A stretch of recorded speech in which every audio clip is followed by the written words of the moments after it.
Eu falei para vocês que o Aguirre Talento ele foi contratado pelo Estadão exatamente pelas suas fontes na Polícia Federal. Ele era do UOL, deu vários furos ao longo dos anos no UOL. Quer ver um furo do Aguirre que vocês vão lembrar? As mensagens do Van Garten com o Cid. O Aguirre que conseguiu. Mas, como é que esse cara consegue isso? Pois é. Estadão contratou. E agora o furo é maravilhoso, porque envolve Sérgio Moro. Advogado disse a Paquito que estava infernizando o juiz horas antes de sua prisão e mostrou pintos. Não é que ele estava infernizando o Moro, não. Calma, você vai entender. Diálogos do celular de Paquito mostram que o seu advogado, o ex-patrão do Sérgio Moro, Moro, no nível do judiciário brasileiro, é quase a imperatriz, né? Porque Moro fez 750 mil reais para fazer 3 pareceres por Valfrido Vardi. 3 pareceres. Se tivesse trabalhado mais um pouquinho, se o Moro tivesse trabalhado por alguns meses, capaz de ter feito ali um contratinho de milhões também, né? Com Valfrido Vardi. Enfim, o advogado dele, Valfrido Vardi, fez contato telefônico diretamente com o juiz da 10ª Vara, Ricardo Leite, horas antes do cumprimento da primeira prisão do banqueiro, em 17 de novembro do ano passado. Valfrido encaminhou para o Paquito imagens da sua conversa com Ricardo Leite às 6h08 da tarde e disse ao banqueiro: estamos infernizando o cara. Para a Polícia Federal, a cronologia das conversas do dono do Banco Master no dia da prisão e das semanas anteriores mostra que Paquito recebeu por meio ilícitos informações dos procedimentos internos de fiscalização do Banco Central e do inquérito sigiloso de Brasília e atuou por meio do advogado para impedir a própria prisão e fugir do país. Em nota, o escritório Vardi Advogados afirmou que advogou em favor de Paquito e do Banco Master absolutamente dentro da lei, 100% técnico. Jamais participou de atos de obtenção de dados cobertos pelo sigilo legal ou policial. O Estadão teve acesso a detalhes inéditos do salário do banqueiro. Isso aqui não é a CPM do INSS, gente. É a própria PF. Toda a dinâmica revela que Paquito tomou conhecimento prévio da futura operação policial por meios ilícitos, seja através de servidores do Banco Central, seja através de contato proveniente do Valfrido Vardi, ex-patrão de Sérgio Moro. Então passa a atuar em prol de sua defesa, visando frustrar a efetividade da atuação policial, escreveu a PF em trecho de relatório obtido com exclusividade pelo Estadão. No dia 17 de outubro de 2025, servidores do Banco Central fizeram uma reunião com delegados da PF sobre a investigação do Banco Master. Em 21 de outubro, Paquito registrou nas anotações do seu celular o nome de todos os delegados da PF que participaram dessa reunião. Será que foram os amigos do Paquito no Banco Central que contaram para ele? Ele também gravou o nome de procuradores do Ministério Público Federal que atuavam no caso. Em uma outra anotação posterior, Paquito escreveu que recebeu as informações de seus amigos no BC. Olha aí o Banco Central Independente, olha. Defende aí. No dia 16 de novembro, o banqueiro criou uma nova anotação com o nome do juiz da 10ª Vara Federal de Brasília, Ricardo Leite, e uma pergunta: vocês são próximos? Para a PF, essa anotação seria usada como uma mensagem de visualização única para envio no WhatsApp, mas não foi identificado o destinatário. Quem será que o Paquito questionou se era próximo do juiz que iria mandar prendê-lo? São próximos? É assim que funciona o judiciário no Brasil? A informação chamou a atenção dos investigadores da Polícia Federal. Em relatório de análise, a PF registrou. O investigado pergunta a alguém não identificado se tal pessoa teria relação de proximidade, com o juiz. Como se tratava de inquérito sigiloso a essa altura, no dia 16 de novembro, um dia antes da prisão, não haveria nenhuma razão ou meio lícito conhecido para que o alvo da investigação soubesse o nome da jurisdição. Não existe nenhuma forma legal do Paquito saber o nome do juiz, Queria prendê-lo. Esse é o print. Paquito dos prints, viu? Cheio de print solar. Esse Paquito, viu? Obrigado pelos prints, Paquito. Às 7h28 da noite, no dia seguinte, Paquito recebeu a mensagem do seu então advogado, Valfrido Vardi, ex-patrão de Sérgio Moro, perguntando se ele poderia falar por ligação telefônica para tratar de assunto importante. Após essa conversa, ele pede a uma secretária para cancelar um compromisso. Não marca mais a reunião porque agora mudei o roteiro. Às 8h48, Paquito avisou a seu advogado que já estaria agendando um voo para aquele mesmo dia, sendo de São Paulo. Depois disso, o diálogo mostra que o Paquito avisou a seu advogado que faria nas próximas horas um anúncio sobre a venda do Banco Master para o Grupo Fictor e explicou ter solicitado uma conversa urgente com o Banco Central para avisar sobre o negócio. Paquito então conseguiu acessar o inquérito sigiloso tramitar na 10ª Vara por meio de um esquema de hackeamento de sistemas. Ele usou o site O Bastidor, do Escostegui, para tornar pública a informação sobre a vara onde tramitava o processo criminal sigiloso. Com base nessa publicação, na tarde daquele dia, Vardi mandou uma petição por e-mail à 10ª Vara Federal. O conteúdo chamou a atenção dos investigadores. O advogado dizia ao juiz que não era necessário decretar medidas cautelares contra o Paquito. Ricardo Leite tinha proferido a decisão da prisão pouco antes de receber essa petição. Na época, essa ação da defesa do banqueiro já tinha despertado suspeita de vazamento das informações. Diante da falta de resposta, Valfrido Vardi procura diretamente Ricardo Leite por contato telefônico. Às 6h08 desse mesmo dia, Vardi envia ao Paquito print de uma conversa de WhatsApp que havia mantido com o juiz Ricardo Leite. Tratava-se de uma notícia sobre a vinda do Master a Fictor para a Polícia Federal. Isso foi mais uma demonstração de que a transação era uma cortina de fumaça para impedir sua prisão. Aspas. Toma liberdade de encaminhar essa informação que tem relação com o nosso pedido de audiência, escreveu Valfrido Vardi ao juiz. No print, não há registro de resposta de Ricardo Leite. Após enviar o print ao Paquito, Vardi lhe disse: estamos infernizando o cara. Até então, o que saiu na imprensa e esses vazamentos, em tese, é 30% do que foi periciado de um telefone do Paquito. Até agora, 30% de um telefone. É o que a imprensa vem falando. O Lauro Jardim diz que após revelação de mensagens, a Polícia Federal vai periciar 8 celulares do Paquito. Em tese, até agora, ele tem 30% de um. Imagina 100% de 8. Eu não sei se é 8 no total ou mais 8, né? Totalizando 9, o que já está sendo periciado, e mais 8. Maravilhoso. Agora, deixa eu mostrar aqui o negócio aqui de novo. Ó. Quem tá aqui agora falando, né, do Pierpaolo Bottini, mostrando quem ele é, mostrando as conexões dele com o petismo, tudo mais. Aí tem umas paradas que eu me incomodo, porque eu acho que a gente tem que manter a coerência, né? Da mesma forma que a gente comenta dos advogados petistas, a gente tem que comentar do Sérgio Moro e do seu patrão, seu ex-patrão. Eu tô passando lá no Twitter, velho. Aí eu tive que deixar uma resposta mal criada, né? A Revista Oeste foi lá, né? Quem é o advogado que pressionou o Paquito? Eu falei, não, eu tenho certeza que a Revista Oeste, do Jairo Leal, da jogadora, eles vão comentar sobre tudo. Vão trazer toda a verdade dos fatos. Mas eu não parei para ler. Eles falam especificamente do caso da Vale, do Benjamin Steinmetz, né? Que é Benny, é o Benjamin o nome do cara. Benjamin Steinmetz.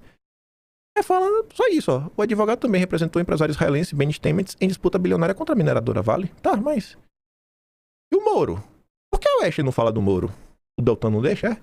Eu botei ali, né? Mais uma matéria estranha da Oeste, onde se fala do Steinmetz, mas se esconde que Vardi contratou o Moro pro caso.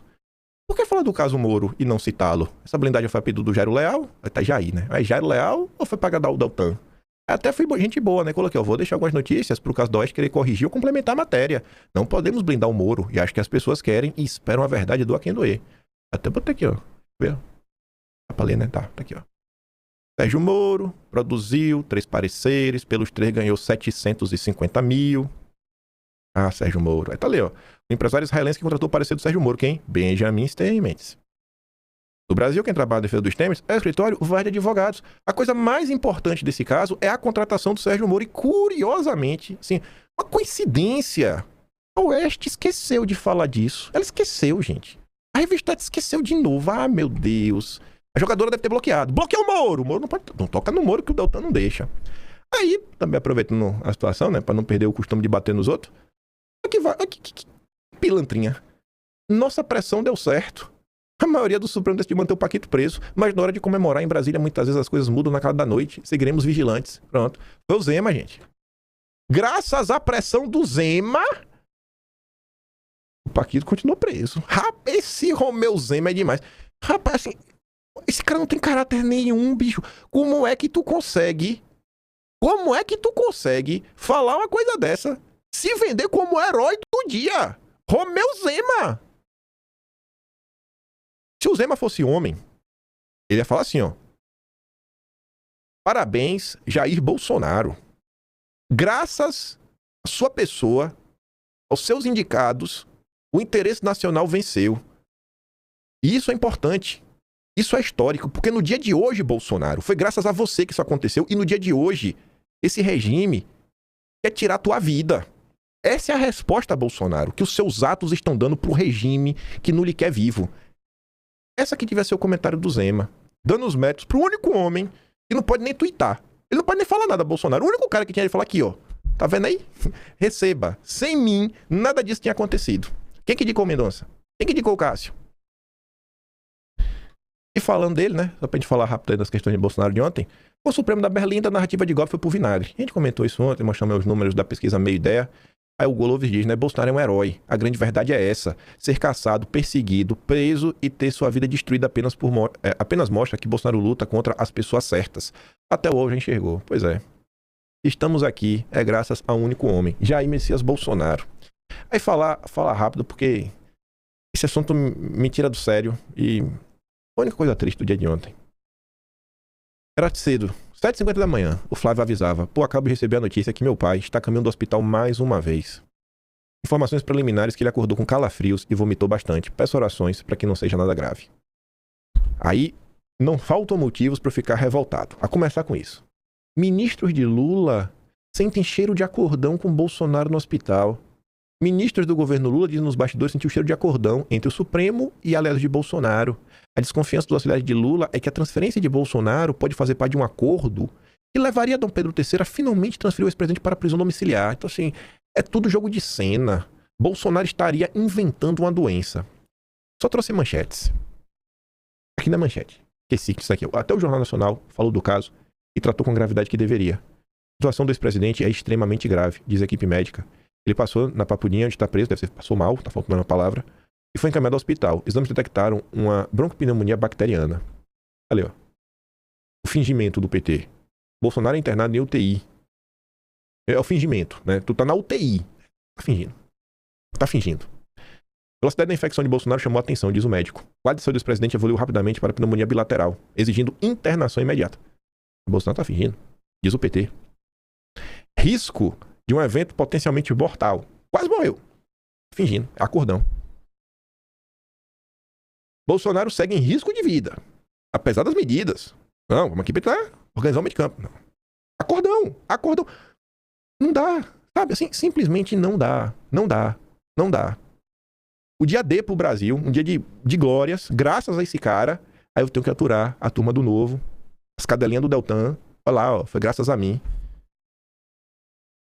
E o verdadeiro herói do dia, entre a vida e a morte. Aí o tempo foi passando, né? Bolsonaro está estável, mas a situação é extremamente grave. Isso está estável, calma. Orem pelo Jair. Bolsonaro está estável, mas sem previsão de alta, dizem os médicos. Aí que tá aquela mais revolta ainda, que é o quê, né? Bolsonaro, alimentação e gastroparesia podem ter causado a internação do presidente. E o complemento na CNN, médico sobre Bolsonaro, alimentação em casa reduz o risco de complicação. E segundo a equipe médica, boa alimentação e proximidade de profissionais diminuiriam o risco, né? De pneumonia e refluxo. O cara estaria em casa, estaria com, sabe, a mente melhor, mais calmo, mais tranquilo. O cara quando tá triste, chateado pra baixo, triste, o sistema imune fica fraco. Então, assim, tudo que tá acontecendo aqui é proposital. São mais maltratos, mais tortura contra Bolsonaro. Aí a defesa, mais uma vez, né, vai tentar. Risco de morte de Bolsonaro reforça pedido por prisão domiciliar. Mas parece que o que querem é realmente tirar a vida de Bolsonaro. E aqui eu nem vou dar play. Vocês viram? Se vocês não viram, vocês podem ir atrás.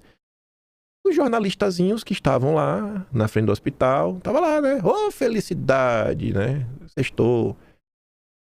No início, eu até achei que ela falou isso daqui no sentido de, poxa, sexta-feira, eu pensei que ia estar no escritório, né, e sair cedo pra curtir no final de semana. Eu achei que seria nesse tom. Mas vendo depois esse vídeo, que circulou bastante na rede social, de uma tia do Zap, sem papas na língua, falando que essa turminha deveria ouvir, falou, eu tô ouvindo que vocês estão falando de Bolsonaro. É desumano. E deu um enquadro, mas um baita de um enquadro nesse jornalista. Não vou dar play. Aí o pessoal até capturou esse frame, né? É assim a reação de todos os desgraçados que desdenham e olham as pessoas de cima pra baixo. Pra ela, a pessoa não passa de mais um macaquinho, né? Ou um patriotário. Mas é isso. Espera aí o que é que vai acontecer. Tem mais coisas pra falar do Darwin, mas o vídeo vai ficar muito longo.